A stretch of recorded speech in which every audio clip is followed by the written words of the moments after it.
को कष्ट देने का प्रयास करता है या हमको तकलीफ देता है या हमको दुख देता है या ऐसा लगता है कि कोई हमें तंग कर रहा है। बहुत दिनों से मेरा ये काम होना था, बहुत दिनों से ये फाइल पड़ी है, उस पर सिग्नेचर होना था, वो फाइल आगे नहीं बढ़ रही, उस फाइल को आगे बढ़ना था या काम होना था, पर कोई अड़चन मेरी जिंदगी में जरूर आ रही है। उस जगह पर निर्मलेश्वर महादेव का पूजन कार्य आता है। अब उसको करने के लिए अपने को कोई बहुत बड़ा मंडल नहीं बनाना है, हमें बहुत बड़ा कोई बहुत दिखावा नहीं करना है। केवल 5 वृक्ष की पत्ती को, कितने वृक्ष?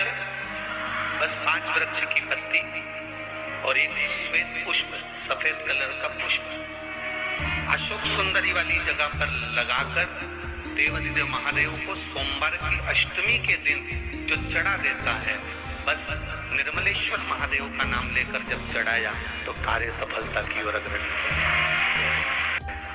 कहीं अगर आपको भी लगता है कि मेरा ये काम होना था, मैंने ये लोन लेने के लिए, मैंने कर्जा चुकाने के लिए, मैंने ये मकान बनाने के लिए, मैंने ये कार्य करने के लिए, ये कितने वृक्ष की पत्ती लेना है? 5 वृक्ष की पत्ती और एक सफेद पुष्प। क्या नाम बोलोगे? निर्मलेश्वर महादेव। बस सबके भीतर निर्मलता का जो भाव प्रकट कर बात अपने जीवन में उतार कर रखिएगा। सोमवार की अष्टमी, शिवरात्रि या सोमवार, प्रदोष बन सके तुम्हारे पास में शिवालय हो या बेलपत्री का वृक्ष, वहां दीपदान अवश्य करना चाहिए। अब एक बात का स्मरण आपको रहे थोड़ा सा, अगर किसी कामना के वश अगर हम दीप लगा रहे हैं या हमारे मन में कोई भाव उत्पन्न है और हम बाबा से कहना चाहते हैं कि बाबा मेरा ये कार्य है, आप पूर्ण करिएगा, तो फिर शिव मंदिर में भी लंबी बाती का दीप आप प्रदोष या सोमवार की अष्टमी या सोमवार या आप शिवरात्रि को बाबा से निवेदन कर लगा सकते। हाँ, विशेष जब कोई एक बहुत बड़ी बात हो और आपके कार्य में कहीं अटकल हो रही हो, तो एक ही दीप में 2 बातें, शिव और शक्ति, लंबी बाती बनाई, शिव और शक्ति के नाम से 2 बाती एक साथ एक दीप में भी लगा सकते। पर कब? जब विशेष कोई आपका कार्य हो और वो अटक रहा हो, विशेष कोई कार्य, और आप बाबा से प्रार्थना कर रहे हो, तो 2 बाती का भी प्रयोग आप कर सकते हैं। समय पर संतान की प्राप्ति नहीं होती या किसी कारणवश, किसी कारण से हमारे यहां वंश की वृद्धि नहीं होती, तब देवाधिदेव महादेव की आराधना पारिजात के फूल से करी जाती।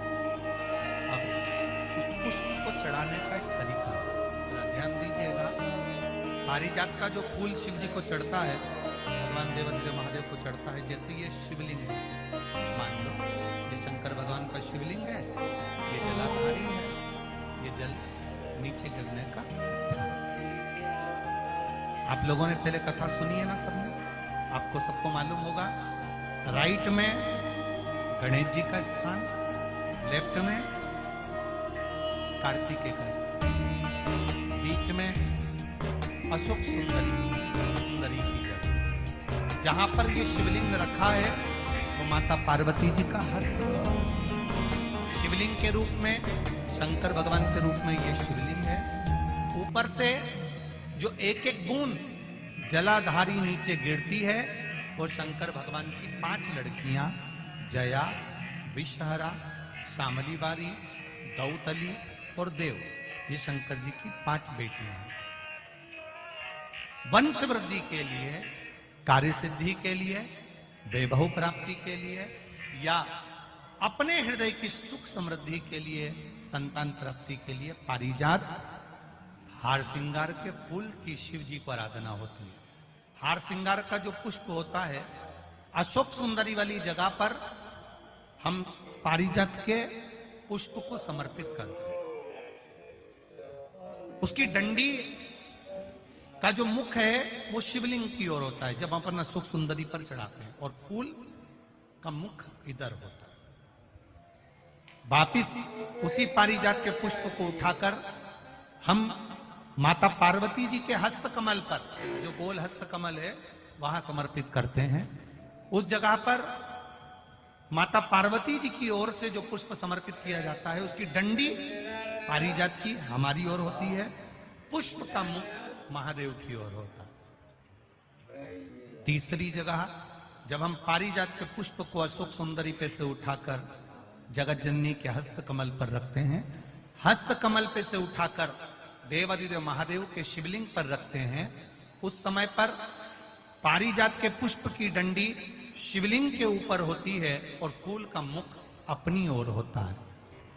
इस जगह पर पारिजात के पुष्प की डंडी के केसर से ही महादेव को त्रिपुंड लगाया जाता है और महादेव से प्रार्थना करी जाती है। अब पारिजात के फूल का केसर कैसे बनाना है वो भी एक बार आप लोग अच्छे से समझे। जैसे मान लो अभी पारिजात का तो फूल यहाँ पर नहीं है, पर आप टीवी पर दर्शन कर रहे होंगे।